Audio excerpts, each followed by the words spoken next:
Dans la ville de San Cristobal, une foule énorme converge vers la place centrale pour entendre le candidat président. Le meeting, comme beaucoup d'autres, occupe une large place dans la grille des programmes de la chaîne de télévision d'État.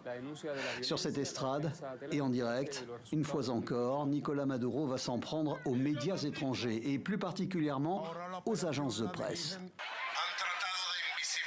Ils ont essayé 1000 fois de nous rendre invisibles. L'opération est menée par des tueurs à gages du mensonge. L'agence EFE d'Espagne, l'agence France Presse, l'agence AP, CNN.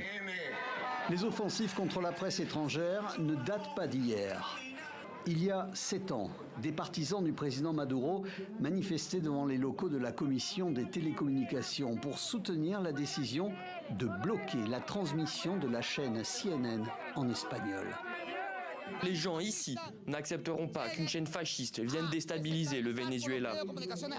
Afin d'éviter les reportages critiques, il y a les blocages d'émissions, mais aussi les arrestations, comme ces journalistes étrangers placés derrière les barreaux pendant quelques heures alors qu'ils travaillaient sur la crise politique au Venezuela. J'ai pris une photo d'un graffiti sur un mur et je ne savais pas que le mur appartenait à un bâtiment gouvernemental et c'est pour ça que j'ai été envoyé en détention. Les employés de l'agence de presse espagnole EFE ont pu retravailler. En revanche, 2 journalistes de l'agence France Presse ont été priés de quitter le territoire. Les journalistes étrangers ne sont pas les seuls à être visés par le régime de Caracas. Il y a 6 ans, les employés du quotidien El Nacional se réunissaient à l'occasion de la parution de l'ultime numéro de cette institution. El Nacional n'a pas survécu à une crise du papier, mais aussi aux pressions incessantes du pouvoir.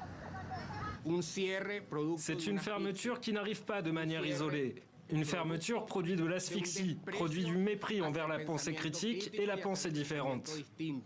Presse écrite, télé, radio, cette pensée différente a de moins en moins droit de cité au Venezuela, où 400 médias ont fermé leurs portes durant ces 20 dernières années.